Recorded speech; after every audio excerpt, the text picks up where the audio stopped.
At 6 p.m. here in Korea, good to have you with us. I'm Daniel Che for Arirang News. Let's start with the headlines. Korea continues efforts to eradicate the MERS virus. The president postpones her U.S. trip to stay home and focus on public safety. Experts from the WHO express confidence that Korea should be able to control the virus. On the last day of his confirmation hearing, the prime minister nominee faces tough questions on draft dodging allegations and influencing prosecutors to help his clients when he was a lawyer. Korea's jobless rate improved in May. More people were hired as new job creation reached a 5-month high. Health authorities are expecting the MERS outbreak to reverse course soon, but the number of new cases rose again today. 13 more cases and 2 more deaths were confirmed this morning. For more, we connect to our Connie Kim, standing by at the news center. Connie, give us the details on the figures. Daniel, there are 108 confirmed MERS cases, and the death toll now stands at 9, with the fatality rate at slightly over 8%. The 2 who passed away were secondary infections in patients who were hospitalized for severe illnesses, including liver cancer. And what's attracting attention today is the 13 newly confirmed MERS cases, 10 of which are patients from Samsung Medical Center in Southern Seoul. Now, this is a hospital with nearly half of the total MERS cases at 47. And about the pregnant woman who tested positive for the MERS virus yesterday at a hospital in Seoul, she is now undergoing a retest after testing negative in what was supposed to be a final round of testing. Health officials say 11 MERS patients are in critical condition, while more than 3,400 people have been put under quarantine. Meanwhile, more schools closed nationwide today, bringing the total to more than 2,400 preschools and elementary schools. However, health officials say there is no need to be overly afraid. And that view was echoed by a team of WHO experts that are currently in Korea to assess the MERS situation. They say the schools should consider reopening as all MERS cases came from hospitals affected by the disease. And the good news is that one MERS patient has been released from Pyeongtaek St. Mary's Hospital in Gyeonggi-do province. The virus now seems to be contained there with 0 additional infections since Monday. It looks like the government and health officials are trying to make up for their lackluster performance during the initial stages of the virus. And we do believe as part of this efforts, acting prime minister has made new announcements this morning. Can you walk us through that, Connie? Daniel, I'll break it down into 4 points. Now, first, Korea has designated 4 more hospitals as MERS treatment centers for people showing symptoms of the disease. Now, take a look at the chart right here. There is 1 each in Seoul, Gyeonggi-do province, Daejeon, and Chungcheongnam-do province. All of these are places with confirmed MERS cases. And that brings the number of hospitals authorized to treat MERS patients to 16. And second, Che recommended that people refrain from visiting hospitalized friends or relatives to prevent secondary and tertiary infections. However, he said people who are sick should visit their local hospitals instead of going to a facility that has been affected by the virus. Third, Che made it clear that MERS cannot be transmitted through the air, emphasizing that people should carry on with their daily lives without being afraid. And finally, he promised to provide financial support to local governments working to contain the virus. Well, the spread of the MERS virus in Korea has been making global headlines. And what are other countries doing to protect their citizens so far? Daniel, Taiwan has widened its travel alert for Korea to include the whole country, an upgrade of its previous alert just for Seoul and Gyeonggi-do province. And you might also remember Hong Kong issued a red travel alert for Korea just yesterday. Now, that's the second highest warning, and it comes with a call for citizens to avoid non-essential trips to Korea. Meanwhile, travel agencies in Hong Kong have canceled all package tours to Korea scheduled for this month. Now that makes 600 programs for 12,000 travelers, dealing a heavy blow to Korea's travel industry. Back to you.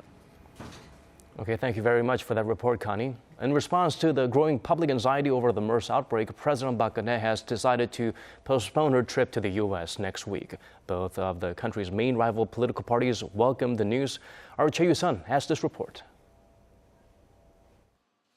In a statement read by her press secretary on Wednesday, President Park Geunhye said she has decided to postpone her U.S. visit, with public safety topping her priority list. President Park has decided to postpone her U.S. trip to ensure public safety, including a prompt eradication of the MERS virus. Members of both political parties and the general public have expressed concerns about the president's potential absence in the midst of the MERS scare, especially when the outbreak is expected to hit a critical turning point in the coming days.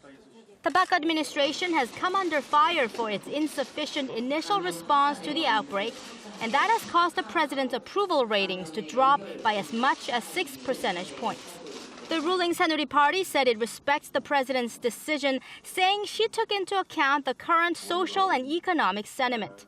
The main opposition New Politics Alliance for Democracy said President Park made the right decision to give the situation several more days to determine whether the outbreak can be managed. In a likely response to concerns about the possible diplomatic consequences of delaying the trip, Korea's presidential office said Seoul and Washington have agreed to reschedule President Park's visit as soon as possible.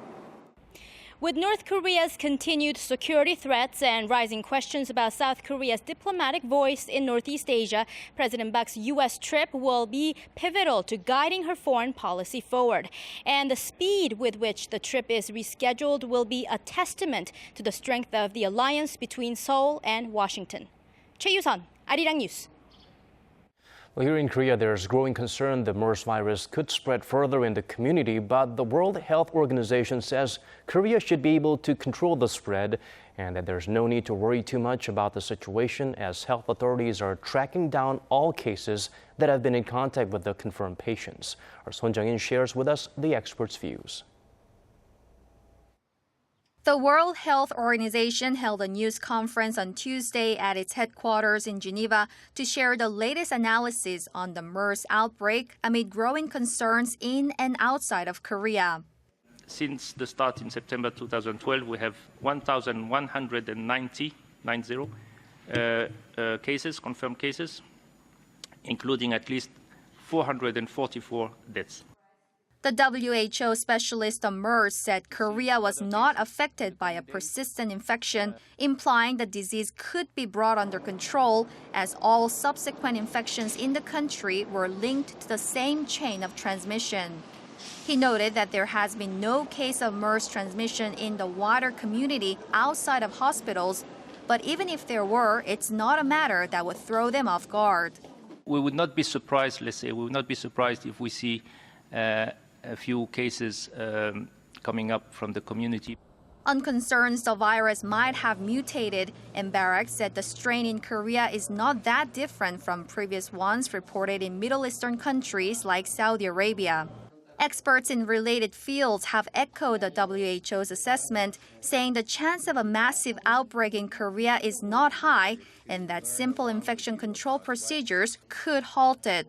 The WHO is currently working on a joint mission with Korean doctors and officials to help the country with its response measures, while efforts are underway in research institutions around the world to develop vaccines to combat the virus. Son Jung-in, Arirang News. Moving over to the political realm, the final session of a 3-day confirmation hearing for Prime Minister nominee Hwang Kyo-ahn is underway. During the morning session, lawmakers tossed questions to a group of witnesses on the allegations against the nominee. Our Park Ji-won tells us more. At Wednesday's session, lawmakers dug deeper into a series of allegations against the nominee raised during the previous 2 sessions. They've called a group of witnesses for questioning, one of whom is a lawyer representing the firm where Hwang worked after he retired as chief prosecutor. Hwang received a hefty paycheck of some $1.5 million for his 17-month stint there, and the opposition has raised questions about whether the money was a payoff for using his influence with prosecutors and other legal officials to help his clients get favorable outcomes.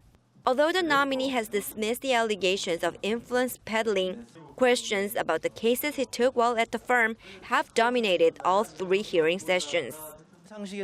Case records show Hwang gave legal advice to clients about prosecutors' investigations. From the public standpoint, I cannot understand. Is it worth it just to get advice about such investigations?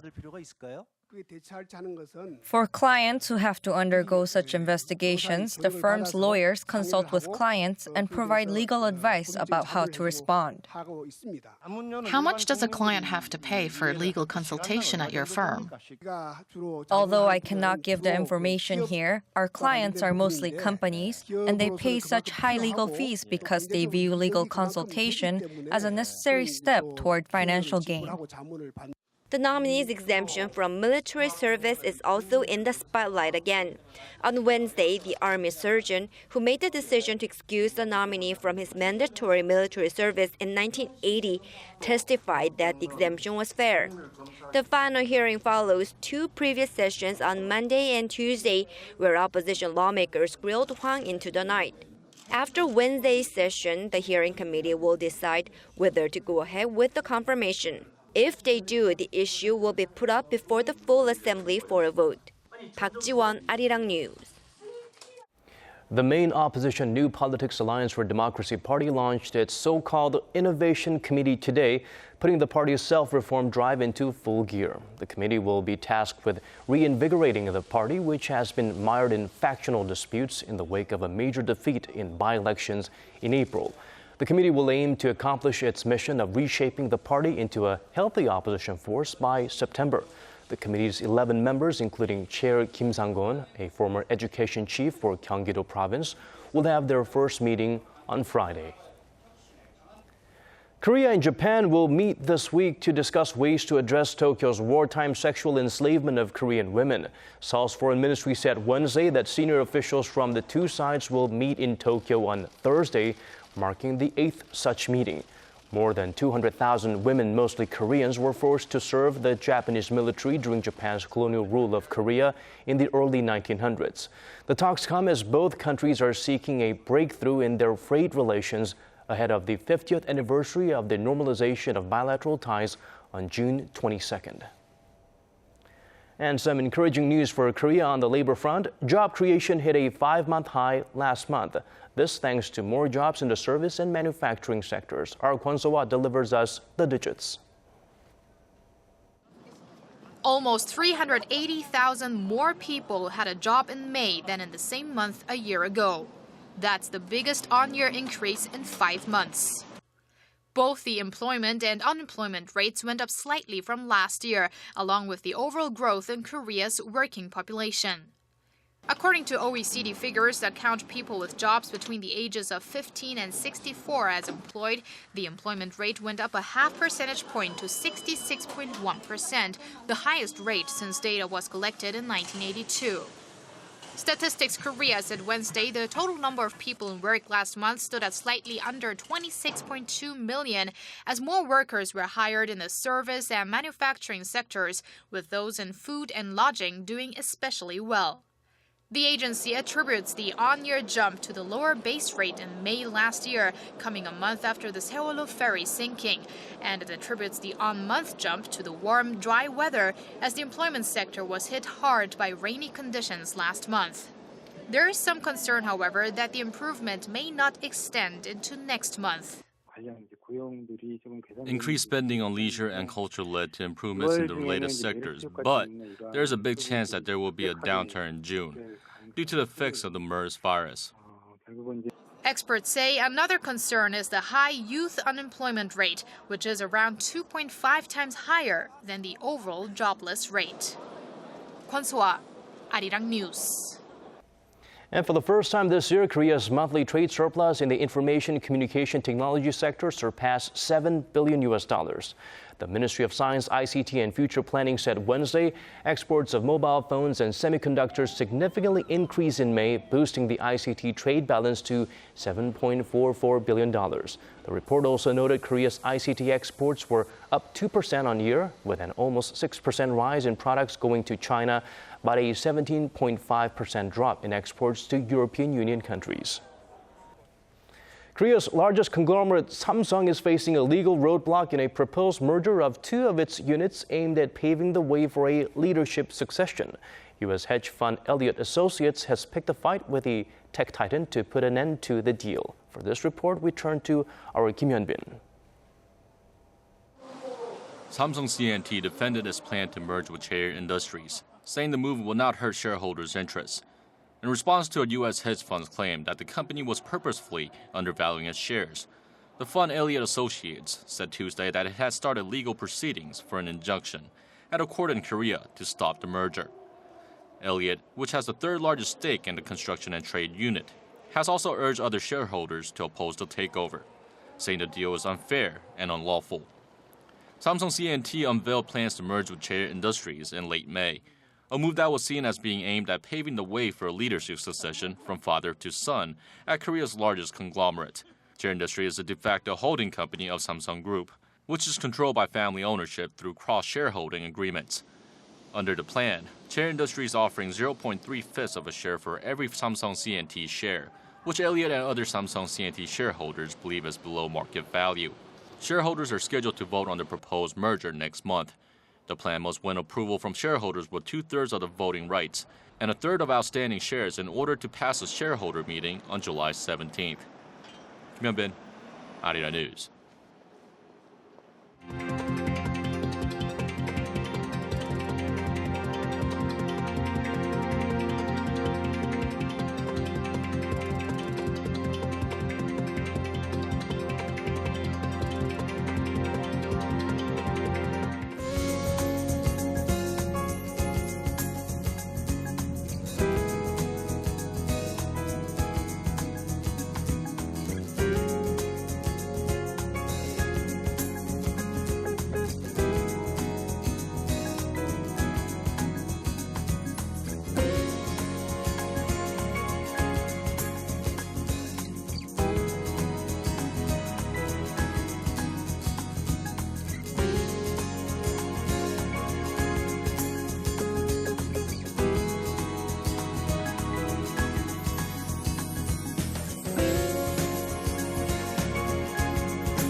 And that's it from me. Thank you for watching. Do tune back in at 10 p.m. Korea time for primetime news. Have a good rest of the evening.